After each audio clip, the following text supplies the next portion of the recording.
Buenas tardes a todos. Les damos la bienvenida al Museo del Libro y de la Lengua. Estamos aquí reunidos en estas jornadas tituladas En otro orden de cosas, dedicadas a la obra de Rodolfo Enrique Fouil. Mi nombre es Ezequiel Grimson. Nos acompañan en esta mesa Vera Fouil, María Moreno y el director de la Biblioteca Nacional, Horacio González. Las jornadas constan de 3 días de encuentros, de charlas, diálogos, lecturas, música y proyecciones alrededor de la obra de Fouil. Están estructuradas en 6 mesas. Esta es una mesa de presentación. Después vamos a contar una mesa sobre poesía y música, una dedicada al periodismo y la intervención pública de Fouil, una sobre el arte de la novela, una sobre la edición en Fouil y una titulada El efecto de realidad. A la vez, además de las mesas, contamos con una serie de proyecciones, entrevistas, películas, documentales y lecturas. También con una aproximación al archivo de Fouil, que va a estar a cargo de la responsable del archivo, que es Verónica Rossi.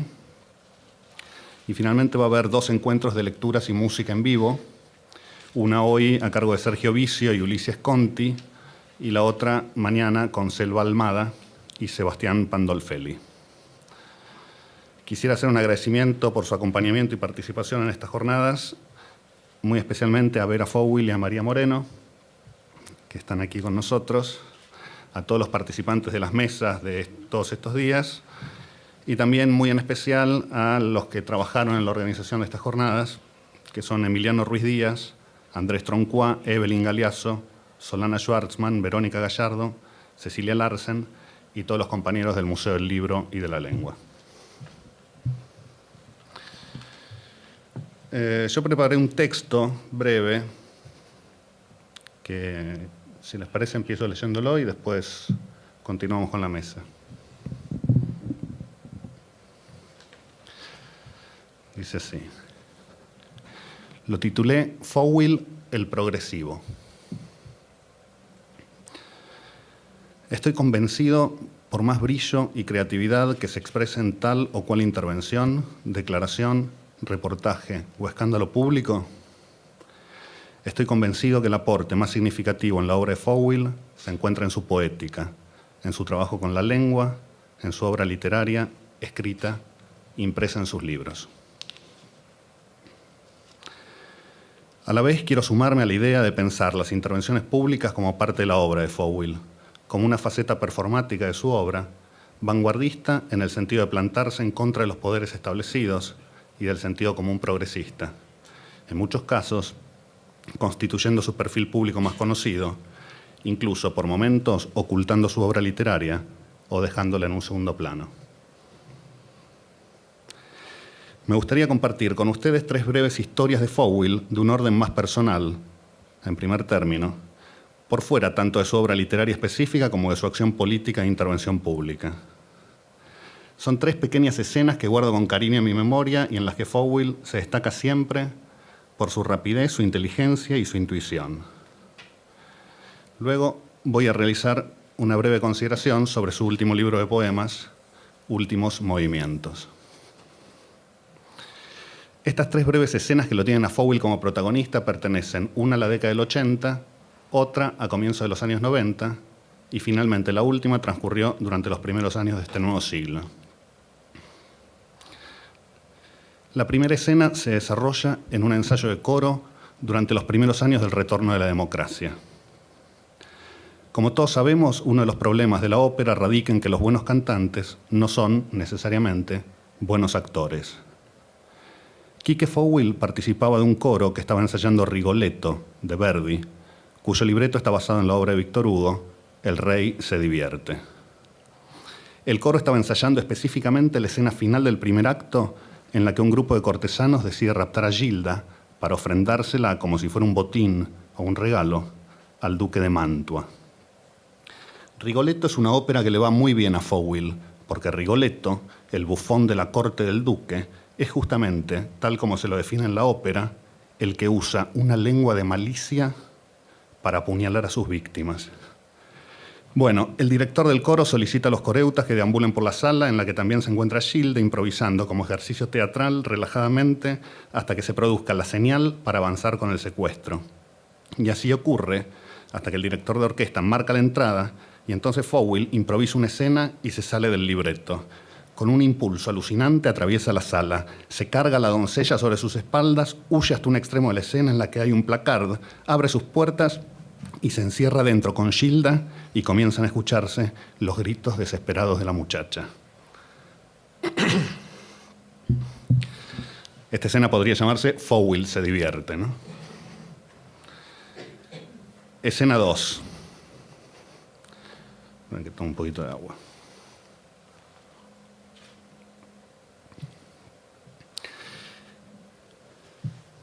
En 1991, la Fundación Antorchas convocó un concurso de becas para la realización de estudios avanzados en composición musical y decidí presentarme.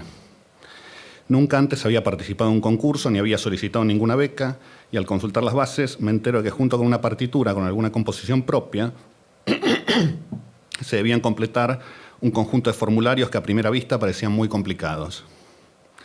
Entonces mi amigo Andrés Fowell me propuso ir a ver a su padre, quien me dijo es experto en rellenar papeles.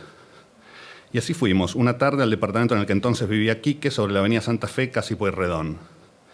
Recuerdo que me impresionó al entrar encontrarme no con el hábitat más o menos confortable de un buen escritor pequeño burgués, sino con un departamento completamente vacío, con algunos libros sobre algunos rincones del piso, sin biblioteca, sin sillones, sin living, sin televisor. Solo vi un colchón en un cuarto, una mesa con 2 sillas y algunos libros desparramados por el suelo. Recuerdo que Quique miró los formularios que traíamos y se rió al leerlos, y cuando yo empecé a hablar me dijo algo así como: no importa lo que vos quieras decir, sino lo que ellos quieren leer. Anotá. Y empezó a dictarme, palabra por palabra, hasta completar el formulario. Antes de que nos fuéramos, me regaló 2 libros de los que se encontraban tirados por el suelo. Eran las partituras orquestales de Don Carlo de Verdi y Las bodas de Fígaro de Mozart. Por supuesto, gané la beca. Sin embargo, renuncié a ella, probablemente porque sentía que quien había ganado la beca no había sido yo, sino Fowell. Escena 3. Restaurante La Cátedra, Cervinio, esquina Sinclair. Desde hace algo más de 10 años nos reunimos periódicamente con un grupo de amigos a cenar en un restaurante llamado La Cátedra. Hay un grupo de base que estaba integrado por Gerardo Gandini hasta su muerte, Federico Monchó, Pablo Llanera y Pablo Fessel. Pero en cada encuentro participa casi siempre algún otro invitado. Una vez invitamos a Fowell y desde ese día integró la mesa fija. ¿Pero qué pasaba? Fowell, para decirlo en criollo, te copaba la parada. Se convertía siempre en el centro de la escena. Entonces, en alguna ocasión, quisimos tener una cena menos Fowell-céntrica y nadie le avisó. ¿Qué pasó? En medio de la comida nos miraba desde la calle con la ñata contra el vidrio. Fowell, fijo. Miró, saludó desde la vereda y siguió viaje. Insinuaba algo así como: aunque ustedes no me avisen, yo sé que están ahí. Para el siguiente encuentro, por supuesto, volvió a ser de la partida y así un par de veces más hasta que ocurrió otro encuentro en el que no estuvo invitado. ¿Y qué pasó? Mientras estábamos comiendo, llegó Quique al restaurante con una chica despampanante de unos 20 y pocos años, se sentó a conversar con ella en la mesa al lado nuestro y a escondidas de ella nos burlaba con muecas y gestos. Encuentro en el Fowell de estas 3 escenas 3 rasgos que lo caracterizan: intuición, humor y sabiduría. Y siempre un mismo sentido de la anticipación, de la oportunidad, el momento exacto de actuar para quedarse con Gilda, de las expectativas de un jurado para obtener una beca, o de la necesidad de sus amigos de tomarse un descanso de él, pero dejando ver al mismo tiempo que no se ofendía, que lo tomaba como si fuera él mismo el que introducía una coma, su ausencia momentánea, o alguna broma, en la recurrencia de esas escenas a las que se había integrado como uno más entre los músicos. 2. El último libro de poemas de Fowell lleva por título Últimos movimientos. Y como muchos de ustedes conocen, está integrado por un poema excepcional titulado Llamado por los malos poetas, que vamos a poder escuchar dentro de unos momentos, leído por el propio Fowell en una grabación de un encuentro de poesía llevado a cabo en la ciudad de Rosario. Y luego tiene un ciclo de 63 poemas titulado Últimos movimientos del señor Fowell. Lo que Fowell realiza con Llamado por los malos poetas es realmente increíble. En primer término, por la escritura misma de un poema tan significativo. Sin duda uno de los grandes poemas que, además de la musicalidad, de la sensualidad poética y del ritmo alucinado que caracteriza sus versos, incluye una discusión interesantísima y de gran profundidad sobre la creación artística, sobre la lengua, sobre el lenguaje poético y España en particular. A este poema pertenece el verso que presenta estas jornadas. Todo comienza y nace con una necesidad fraguada en la lengua. Pero como si no alcanzara con escribir un gran poema, luego Fowell, en un gesto casi dadaísta, lo destruye. Lo interviene y lo transforma, leído con su propia voz excepcional de barítono, en el texto de una publicidad de Coca-Cola Light. Entonces nos deja una nueva obra, que no es la publicidad de Coca-Cola, que si no me equivoco es de autoría de su hijo Andrés, sino que nos plantea una nueva obra, más conceptual si se quiere, que es la destrucción de su propio poema a través de su banalización y comercialización. Situaciones como esta me llevan a coincidir con la idea de que algunas de sus intervenciones públicas son parte de su obra artística, entendida en un sentido amplio, como una intervención sobre la lengua literaria, pero también sobre cierto mundo de ideas y de valores estéticos y políticos. Desde el título mismo, Últimos Movimientos, remite una infinidad de cuestiones, entre las que me gustaría señalar al menos 3 líneas de interpretación que considero necesarias y posibles a la vez. En primer término, la lectura más literal de los últimos movimientos. Los últimos movimientos como lo conclusivo. No olvidamos que su último libro de poemas publicado. Estamos ante los últimos movimientos que vienen a cerrar un ciclo poético, artístico, creativo, vital. Pero también me parece necesario pensar estos últimos movimientos como parte de lo que Adorno denominó el estilo tardío. Y no porque se trate de su última obra poética, ya que el estilo tardío podría presentarse también en una obra de juventud. La esencia del concepto de estilo tardío tiene que ver con una obra que funcione como modelo crítico. Y en ese sentido, me parece que toda la obra de Fowell, que por otra parte comenzó a publicar tardíamente, me parece que toda la obra de Fowell cabe adentro de la definición adorniana de estilo tardío. Finalmente, no podemos desconocer la humorada de Fowell, que nos lleva de lo conclusivo y lo tardío al home banking y la Banelco. Tenemos el saldo y tenemos el resumen de los últimos movimientos. Estamos una vez más ante su ironía corrosiva, impresa aquí en el título mismo de sus últimos versos. Versos de una factura alucinante y un cinismo extremo. Versos que nos trasladan desde situaciones ordinarias, como fumar en pipa, mirarse al espejo, desayunar o abrir el correo, a una reflexión profunda sobre la creación de una obra, la materia del arte y el motivo último de la poesía. Y termino con esto. Ya que a continuación tenemos una mesa dedicada a la música y la poesía en la obra de Fowell, me gustaría terminar asumiendo el riesgo de pensar a Fowell bajo la lupa de Arnold Schoenberg. Schoenberg dicta una conferencia en 1933 en ocasión del centenario del nacimiento de Brahms, titulada Brahms el Progresivo, en la que comienza planteando la situación dicotómica que se vivía en la escena musical vienesa de fines del siglo XIX, que se encontraba irreconciliablemente dividida entre los seguidores de Wagner, concebido públicamente como el revolucionario, creador de la obra de arte del futuro y de la obra de arte total, y los seguidores de Brahms, el músico puro, el formalista, autor del Deutsches Requiem. Cuenta Schoenberg una serie de situaciones que provocaban la cólera del iracundo Brahms, entre las que se destaca la siguiente, cito: pero los más fastidiosos sin duda eran los visitantes como aquel compositor de Berlín que le dijo a Brahms: soy un admirador de Wagner, el progresivo, el innovador, y de Brahms, el académico, el clásico. Sigue Schoenberg. No recuerdo qué clase de sequedad o rudeza empleó Brahms en este caso, pero sé que en Viena hubo muchos comentarios acerca de la forma en que expresó su estimación por aquel halago.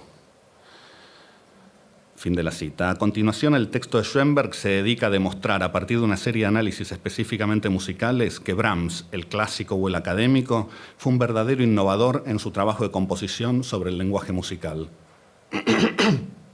Demuestra Schoenberg que Brahms, el que trabajaba sobre las formas ya consagradas, es en realidad el progresivo en el trabajo con la sintaxis, en la creación de un nuevo lenguaje. Y si me permiten transponer el concepto en nuestro caso, y aprovecho que creo que a Quique le hubiera gustado quedar del lado de Brahms en la discusión sobre el arte y no con toda la bambolla wagneriana, Fowell, el reaccionario, el que se opone al aborto, el que apoya el indulto, el que se opone a la liberalización del consumo de drogas, sería en realidad el progresivo. No en sus declaraciones o intervenciones públicas, esa dijimos es otra faceta de su obra, sino al interior del campo del arte en su desempeño como escritor, en su escritura, en su trabajo con la sintaxis y con una lengua sin restricciones. Como muchos de ustedes recordarán, cuando Fowell murió, su cuerpo fue velado en una de las salas de la Biblioteca Nacional. La corona de flores de la biblioteca llevaba una leyenda compuesta en el apuro de los hechos por Horacio González, leyenda que, sin embargo, considero la forma sintética más acabada de recordarlo. A Fowell, creador de una lengua argentina.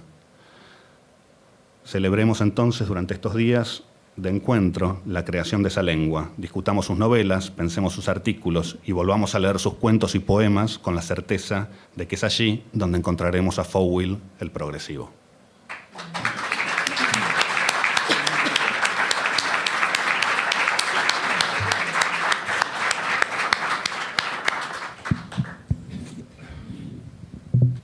Bueno, una vez más, el nombre de Fowell me provoca las dudas y perplejidades del caso, que son las del lector. Las del lector que, a su vez,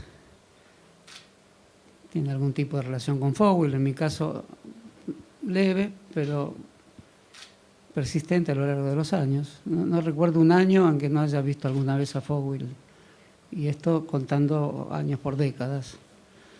Y al mismo tiempo, la posición del lector, que es una posición inquietante respecto de la obra de Fowell. ¿Qué quiso decir el autor? Esa es la pregunta de todo lector. ¿Qué nos está diciendo esta persona que conozco y que cada vez que se produce un diálogo, por más ocasional que sea, está en la posición de una suerte de gran inquisidor, donde su ocupación principal es desbaratar justamente los principios que harían posible un diálogo? El inquisidor del estilo del que era Fowell tenía una capacidad de examen de la verdad, digamos, que suponía que ésta residiría en el lenguaje, pero inmediatamente también suponía que no en el lenguaje de quien lo estaba practicando frente a él. Por lo tanto, el estilo inquisidor es un estilo de develación. Hay algo que nunca se dice en un diálogo y el inquisidor o lo sabe y lo dice, o lo sabe y no lo dice, pero de alguna manera irrumpe en ese diálogo en relación a una falsedad que se podría estar produciendo en el existir, en el mero existir, tanto en el orden de las cosas como en la experiencia sensible, que son dos expresiones que me parecen muy semejantes. El orden de las cosas es un orden construido, supongo, artificiosamente. Es un orden construido tecnológicamente también.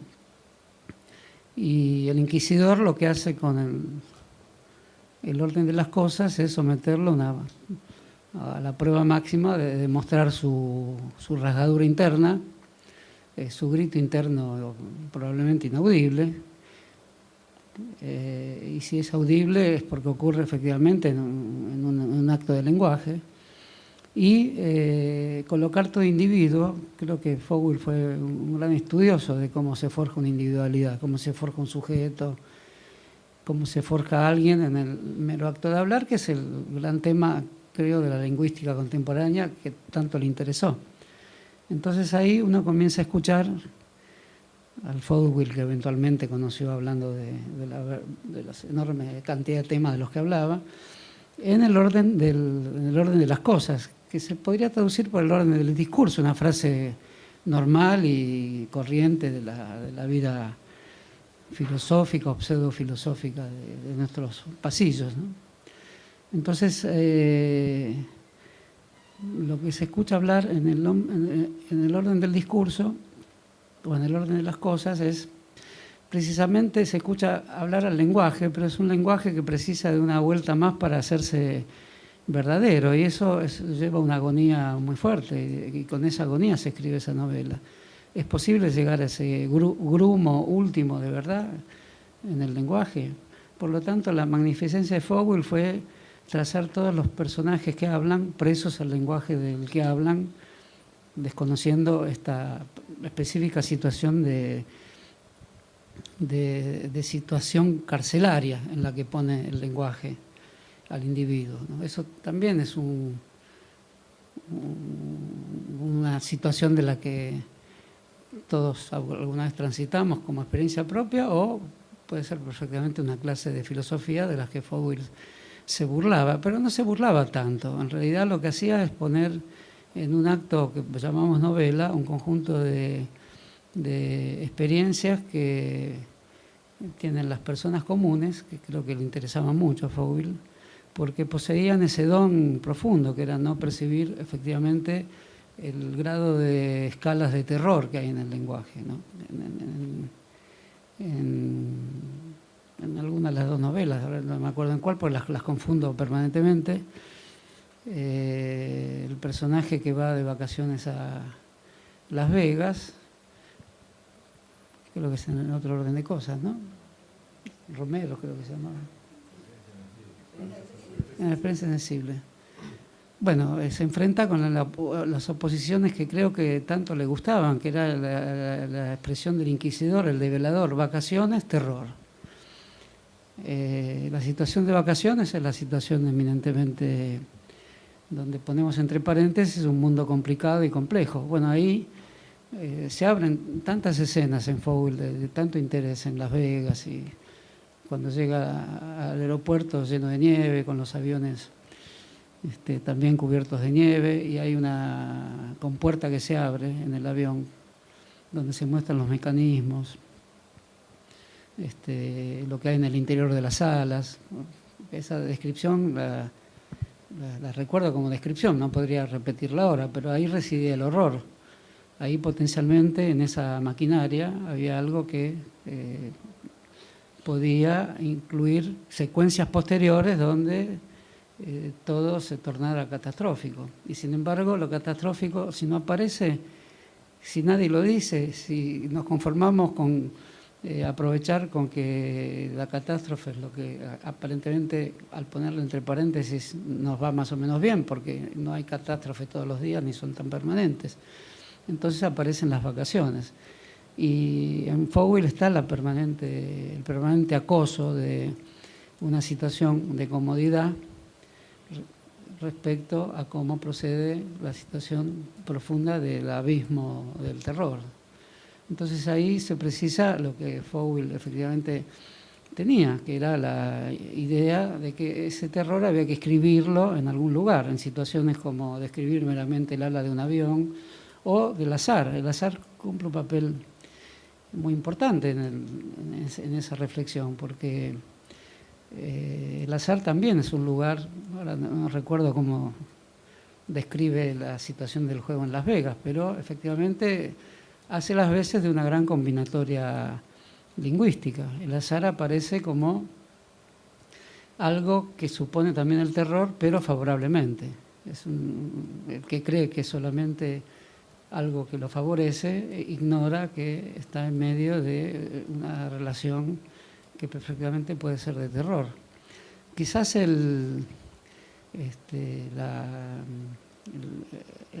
la forma en que imprime Fogel las palabras, porque lo veo como un impresor de palabras, ¿no? Lo veo como un imprentero de palabras. Es aquella que se conduce en términos de jugar con el terror, demorándolo, tornándolo lírico. Creo que Fogel es un autor que la palabra más o menos vulgar de lirismo le corresponde, pero oculto. En realidad todas sus sus fórmulas de salvación, porque también creo que ocultamente está colocado toda su novelística y su poética también en términos de la búsqueda de salvación, que sería el encuentro del lenguaje originario, que no en vano tiene que ver con el azar.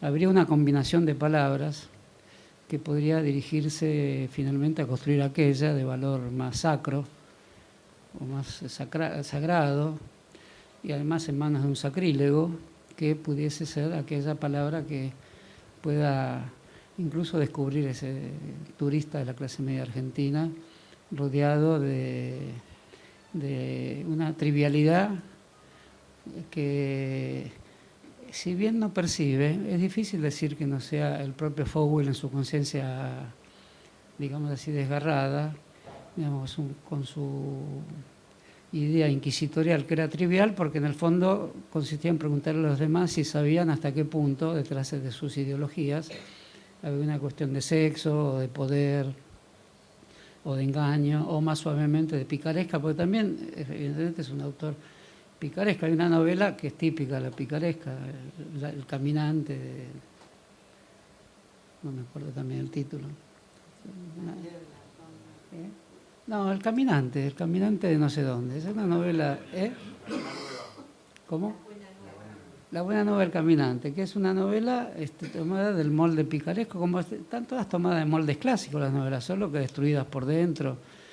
Pero esa novela da una pista muy interesante, de modo como las lenguas que habla Fogel son la lengua picaresca, un poco para burlar cómo el individuo se sitúa de una manera en que cree dominar el lenguaje técnico, el lenguaje del marketing. El marketing cumple un papel importante en esta reflexión, porque el marketing es algo muy fuerte en Fogel, no solo porque lo hizo, sino porque las novelas tienen ese marketing, es decir, están puestas en términos de que los personajes hablan sin percibirlo, pero eso es un marketing, es decir, están en una jaula de hierro todos los personajes, pero eso los hace personajes muy vivaces. Son personajes, digamos, que parecen repudiables, pero que en realidad tienen ciertos grados de salvación. Uno por el lado picaresca, el largo viaje, buscando otras tierras y riéndose. Hay un episodio en ese libro, no sé si muchos recuerdan, llega a tomar un tren en Irlanda y el tren tiene intercomunicadores entre vagón y vagón, por si se precisa tomar un café o algo así. Y el caminante tiene una ligera iluminación y recuerda una marcha muy conocida en su país, que ya estaba lejos hacía mucho tiempo, que era la marcha peronista, y la canta en todos los vagones de un tren irlandés. Esto, contado por Fogel, produce cierto humor y produce cierta idea de una tragedia y de algo también digamos, donde una pequeña punta de terror está escondida en ese. ¿Por qué hacer eso en un tren irlandés? Evidentemente, el picaresco percibe claramente que dislocando las cosas salen verdades ocultas, y al mismo tiempo eso exige una cuota de burla inesperada a las personas que, a diferencia de las personas que vivimos acá, no entienden de inmediato lo que aquí se entiende de inmediato. Esa diferencia entre entender de inmediato que tenemos los hablantes de una cultura, creo que Fogel jugaba bastante con el hecho de que había algo que era inmediato en un lugar y totalmente extraño y carente de familiaridad en otro. Esa situación, muy conocida por todos nosotros en la vida real, aprovechada en una novela, abre la herida de una risa, de lo que él denominó una larga risa, ¿no? Entonces, me parece que muchas de sus poesías conducen a estudiar el fenómeno que produce cuando las personas se sienten en el interior, se sienten cómodas en el interior de un habla técnica o de un habla que conduce a las personas a hablar así después de hablar revolucionariamente, que creo que es su gran crítica al lenguaje revolucionario, que se convierte en un lenguaje de marketing, en un lenguaje, y un poco está su vida puesta ahí, ¿no? Y en un lenguaje técnico, un lenguaje de investigación social, encuestológico, psicológico, el tema de la psicología y del análisis psicológico que se hace permanentemente, ya sea para fines terapéuticos o para entrar a un trabajo, es también motivo de un análisis, es decir, es una coerción que está en el interior, viaja como en en el tren irlandés. En vez de cantarse la marcha peronista, hay una marcha interna que parece la liberación y no lo es lo contrario, en esa forma de hablar de los personajes. A mí me pareció que en alguna de sus poesías está presente ya no la vía picaresca de escapar a esas prisiones, ¿no? Sino que está la más indicada la vía del lenguaje originario, el lenguaje primordial, digamos, que es una búsqueda del poeta y que creo que Fogel la alcanza en gran medida. Me parece que es una poesía superior la que escribe, explica buena parte de sus novelas, de las que recuerdo Runa, por ejemplo.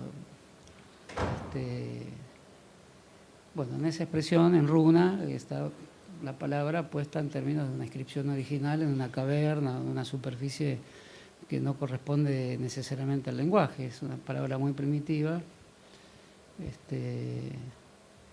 y es una palabra que pertenece a, digamos, a balbuceos originarios, al mundo fonético, onomatopésico, es decir, es una teoría de la creación del lenguaje a través de los ruidos de la naturaleza. Me parece que quería llegar a eso en el tipo de interrogatorio al que uno lo sometía también. De modo que, por más enojoso que fuera el interrogatorio, o esa primigenia inquisición a la que era sometido el interlocutor, también dejaba una pequeña señal de que estaba presente esa búsqueda de una lengua originaria, situación que hacía compartir con quien casualmente se encontraba, porque me parece que ese tipo burlesco que tenía era justamente una profunda intranquilidad espiritual, ¿no?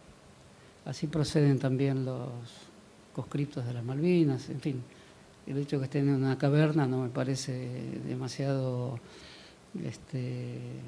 excesivo para esta consideración. Es decir, lo que hacen es convertir la lengua en un conjunto de expresiones sensoriales, de experiencias sensibles, digamos, es otra proposición que hace un poco fenomenológica las novelas de Fogel. Es decir, si son tan interesantes es porque tiene algo de su poesía.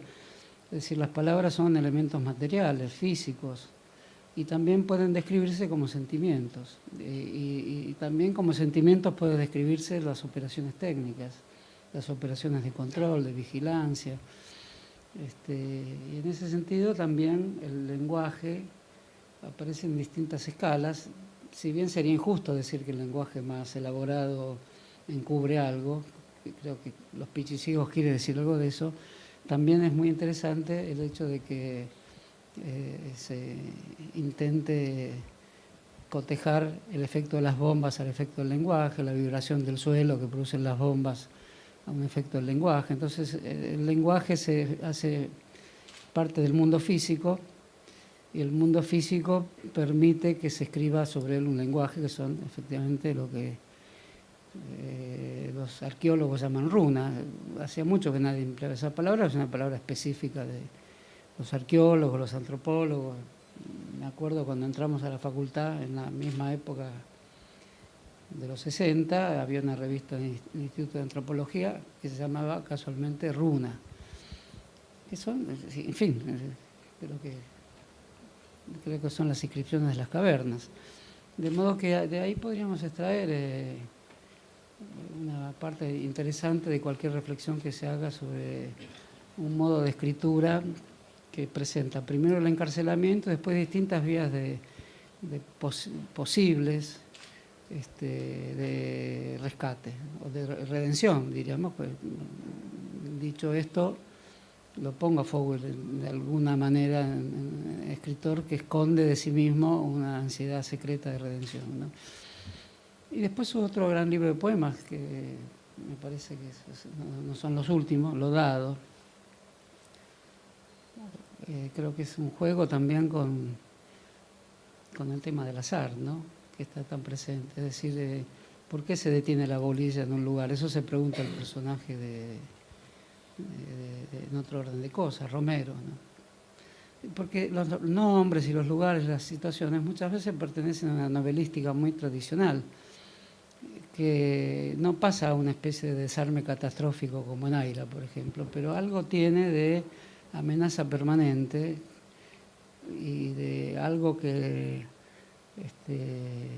va ocurriendo siempre en otro lugar, ¿no? Y ese otro lugar es una amenaza, una inminencia que no se consuma, siempre está en estado de inminencia. De ahí que creo que también se puede extraer sin ninguna dificultad, me parece digamos un leve roce quizás de Borges en Fouil, ¿no?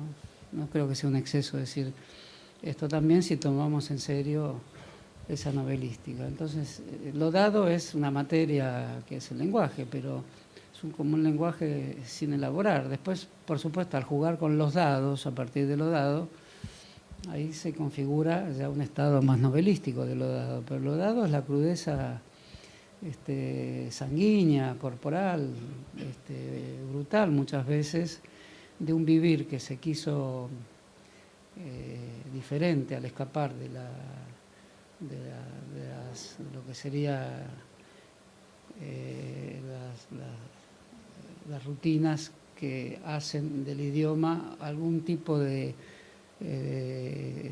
sujeto en calidad de prisionero, y aún hablando el lenguaje revolucionario, y paradójicamente el que ya sabe que el lenguaje revolucionario no le va a dar esa libertad abismal que buscaba, quizás haya que probar con un pasaje hacia el lenguaje de las grandes corporaciones, que ya no es el de las cavernas, ni siquiera es el de la guerra, aunque tiene mucho de posicionamiento estratégico. Entonces ahí los personajes, sí creo que es la experiencia sensible, si no me equivoco, de novelas, evidentemente es alguien que tiene como en su memoria robótica un pasado que tiene que negar como si fuera a liberarse, justamente con los indicios de la vida lingüística que va a llevar en adelante. Entrenador de cursos de marketing, entrenador de personas que se van a dedicar a dirigir a otras personas, y todo en medio de grandes corporaciones, lo que le da un aire de revelación de la libertad por la vida de ciertos usos del idioma, acostumbrado en ciertas novelas de ciencia ficción también. Esto quiere decir que me parece que en el intento de manejar diversos géneros sin aparecer como poseído, porque tenía algo de un poseído, ¿no? Esa foto conocida de él, que creo que está en nuestras espaldas. El poseído es un falso erudito, pero ocurre que con Fouil no era fácil definir dónde estaba el corte entre la falsedad de la erudición y la erudición verdadera, porque las personas que conocí, salvo los eruditos que lo son en serio, que lo era un poco en broma, efectivamente tenía un caudal de sospechas, intuiciones e iluminaciones sobre un conjunto de ciencias, saberes técnicos, amor incomprensible a mi juicio, pero de todas maneras eso fue él y eso fueron sus novelas sobre los últimos juegos tecnológicos que inventaba la humanidad. Me daba la impresión que era una carrera contra un destino que se prefiguraba de otra manera. Por ejemplo, cuando recuerda a sus compañeros que nunca abandonó, por ejemplo, a D.N. López lo recuerda como un revolucionario, no, como el autor de un lenguaje que tenía un humor jasídico. Bueno, recuerda como otra vía de escape para el lenguaje revolucionario. Era un humorista jasídico de las altas culturas de la religión de la humanidad que no sabía que lo era. Entonces, la broma de Fouil era una rara inversión de las cosas, de la novela en la poesía, viceversa, de la técnica en el impulso de iluminación, del mundo feliz al terror que acosa al mundo feliz y está en el interior del mundo feliz. La picaresca, que es apenas una forma menor de escapar de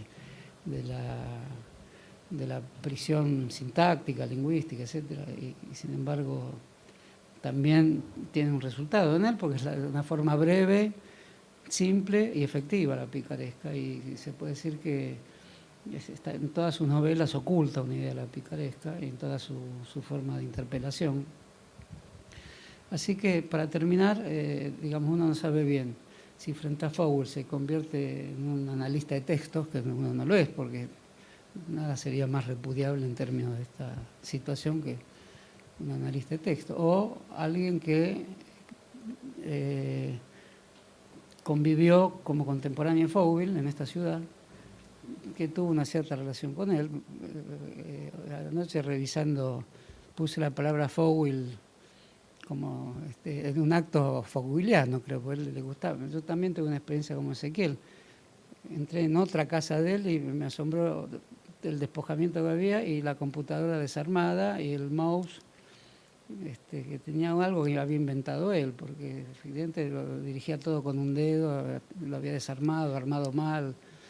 Entonces todo ese humor sobre la vida técnica también, me parece que es un humor de salvación también, pero en eso estaba bien adentrado. Una vez lo vi rápido caminando por el centro. ¿Dónde vas a comprar la última versión de no sé, de Windows 9 había en ese momento? No me acuerdo. ¿Cómo puede ser? Digo, Fowell, yendo rápido por la calle a comprar la última versión de Windows no sé cuánto. Y al mismo tiempo era, no al mismo tiempo, por eso mismo quizás era alguien de una erudición no falsa, pero sí humorística, como uno lo prefiere. Por eso uno no sabe a la hora de las novelas en qué punto está como lector. El desencajamiento del lector, de su posición tranquilamente cómoda, que incluso puede balbucear bien algunas palabras, también la desencaja, ¿no? No era alguien de quien decir esto es un homenaje. Efectivamente no puede ser así, pero no puede dejar de ser intranquilo hablar de un muerto que alguien quiso, y de una manera en que quizás se frustraba por el tipo de relación que estaba presente cuando aparecía con su fuerte figura de dislocador y resquebrajador del mundo cotidiano. Es alguien de quien envidié a aquellos que realmente podían haber sido amigos. Aún hoy, en fin, no me quiero extender mucho, no tengo un anecdotario preciso, pero envidio a los que dicen, y con Quique, cuando hace 10 años, no sé, o 15 años fuimos a tal lugar. Bueno, yo pensé, es como si yo hubiera hecho eso, porque sé casi todo eso, pero efectivamente no lo hice y pensé, efectivamente eso habrá sido la amistad para Fowell. Esa pregunta, la verdad, es una pregunta muy corrosiva. Y termino aquí.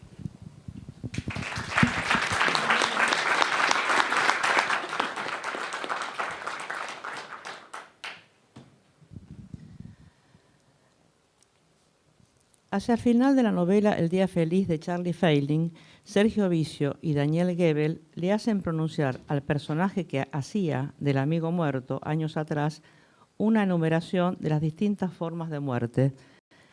El intento de trazar el retrato literario de un muerto, el olvido y una última en la que los interpela.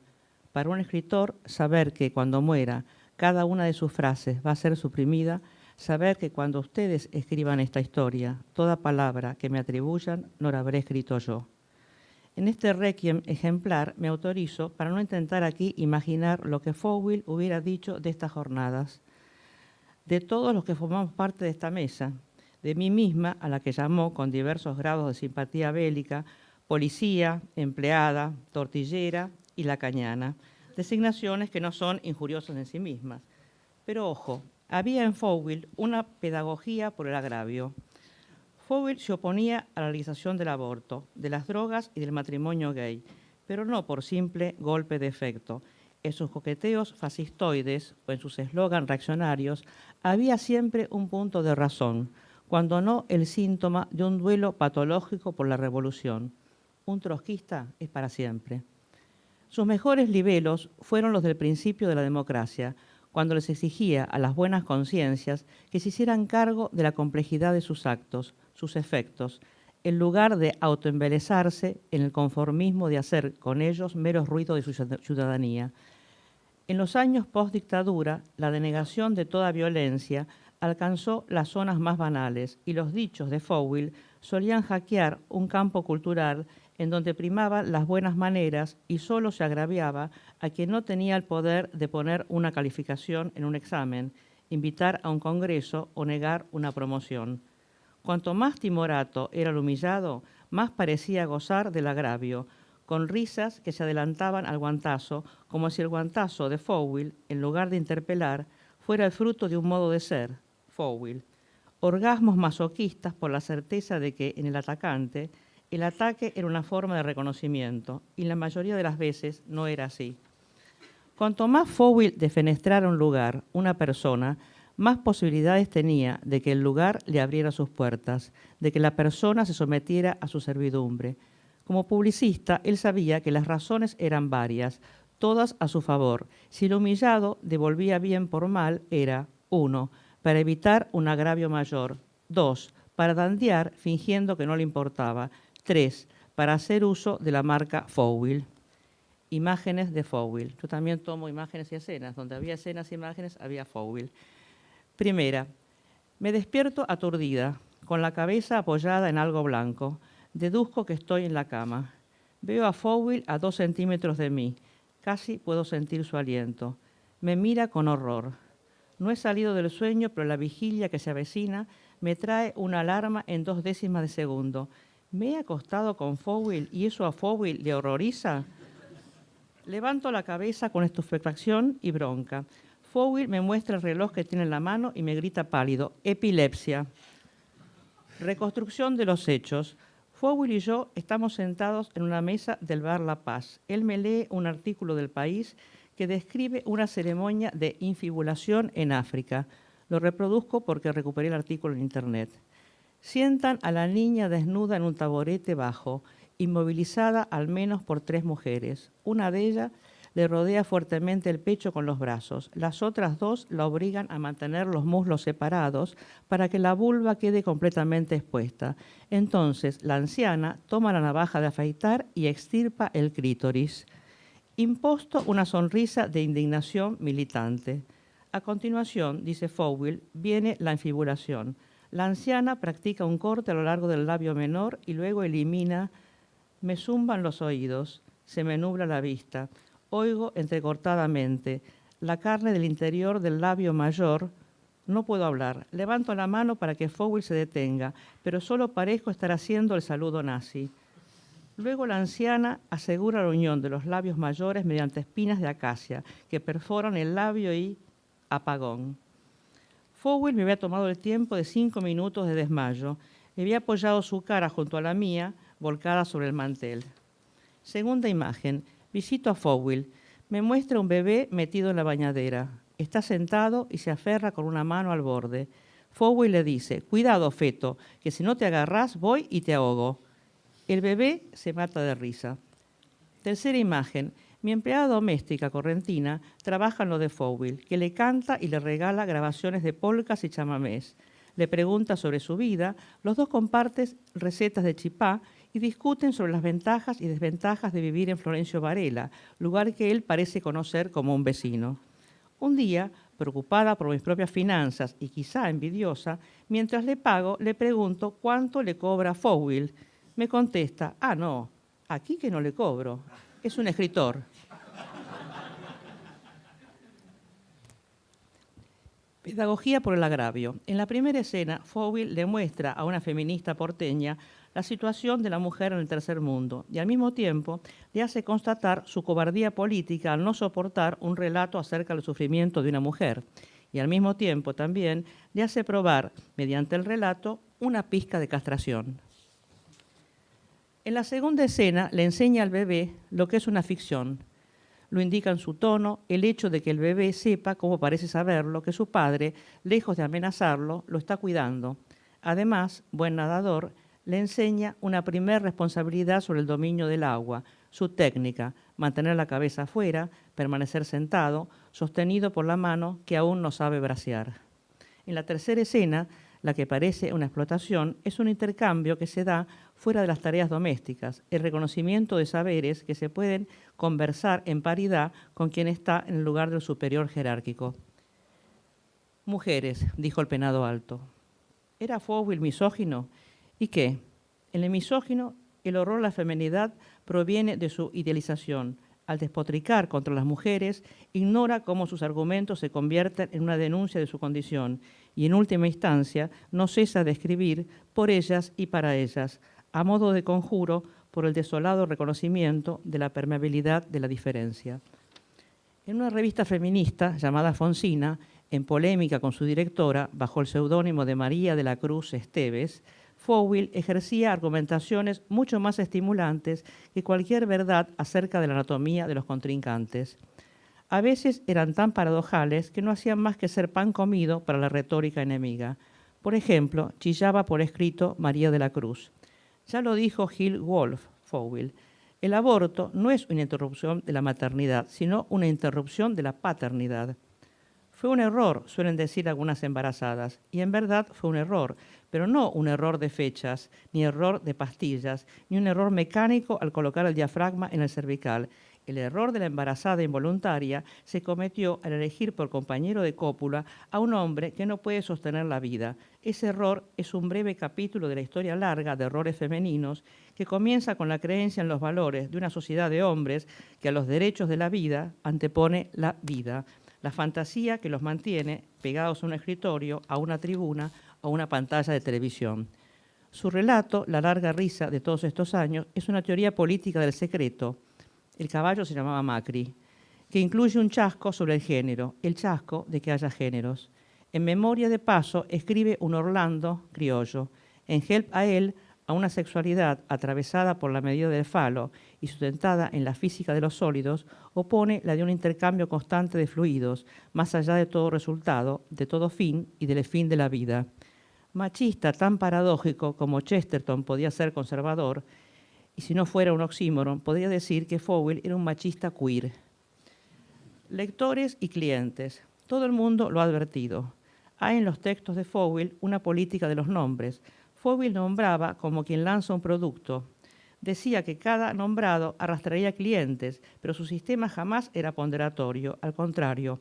Hacía combinatorias entre apellidos conocidos del ambiente literario para escracharlos como personajes, ventilar calumnias sobre sus comercios sexuales o simplemente hacerlos compartir el marketing como un director publicitario que hace un spot y pasa propaganda subliminal del producto de otro cliente.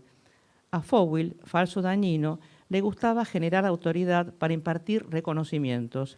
Si es cierto que su insistencia en transmitir a quiénes leer y cómo de entre los jóvenes aseguraba su lugar en la memoria, también era un ademán precariamente utilitario, generoso.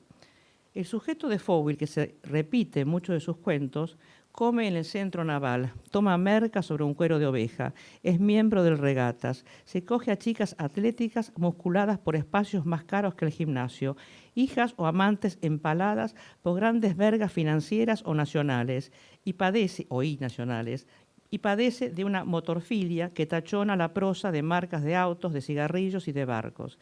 Y Fowell mismo, de haber vivido, podría haberse transformado en un Hugh Hefner de apart-hotel e hijos pequeños en lugar de conejitas y palacios. Desde que Miguel Briante se fascinara en una nota periodística con la tela Príncipe de Gales en el saco y los ademanes de Adolfo Bioy Casares, un modelo de buen gusto garca, sobrio, natural, salpicó las propuestas estéticas más diversas.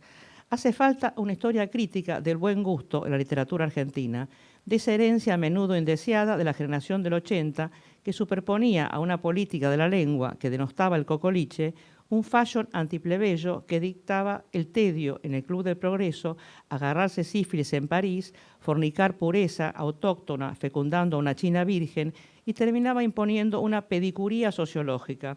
Solo en París se podía ser patón, porque el príncipe de Gales lo era, y eso daba al pie un cambio de sentido.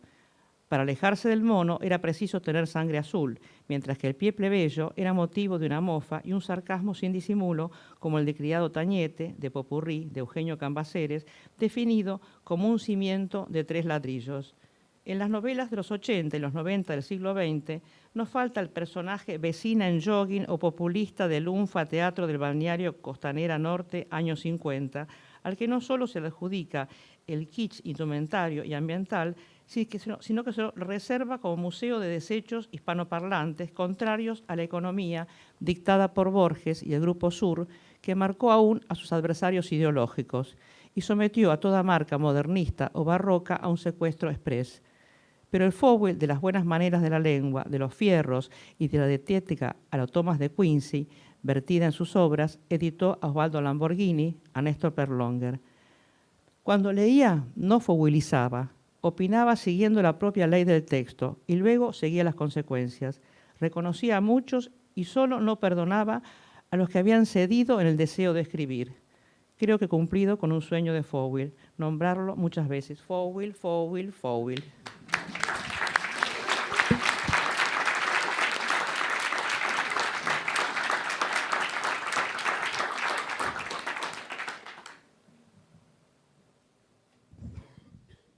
Bueno, yo simplemente me convocaron a las jornadas. Bueno, yo soy la hija, para mí es un placer escuchar a María, Horacio, a Ezequiel, contar anécdotas que me traen a mi papá, pero es muy difícil para mí hablar de mi papá porque no puedo separarme de ser su hija, de no poder releer ahora su obra y pensarla como si fuera alguien que está dialogando con un autor, porque es mi papá y me pasan otras cosas. Así que bueno, nada, quería agradecer al Museo del Libro, a María Pía, a Horacio González, a Ezequiel, a todos los que trabajaron en esta jornada, que me parece increíble porque hay un montón de gente que va a participar con miradas muy diferentes sobre la obra de mi papá, sobre su vida.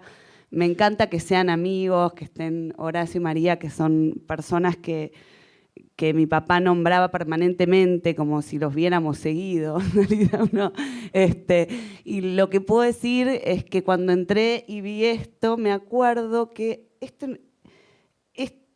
mi papá lo practicó con su primera impresora. Ponía la cara arriba de la impresora y imprimía su cara. O sea, estuve ensayándolo un montón. Y cuando después se convirtió en la tapa de un libro, mi papá era un niño. Tenía esa cosa de estar jugando con todo, me parece. Cuando falleció, una pareja de vecinos gay que tenía, vinieron muy compungidos porque, bueno, él estaba en contra del matrimonio, ellos se habían casado, pero mi papá les decía, yo estoy en contra del matrimonio gay. ¿Cómo voy a estar a favor si estoy en contra del matrimonio? Todo tenía este metalenguaje que está hablando María, que también nombró Kell en el tema del aborto y otras cosas que eran mucho más profundas que... porque uno escuchaba y parecía un fascista, pero atrás había unos pensamientos realmente de alguien que estuvo muy solo para llegar a pensar eso con la distancia que generaba con los demás. Eso, nada más. Ahí está mi hermano, si quieren preguntar algo, puede contestar él que dijo que no quería que estar acá. Bueno.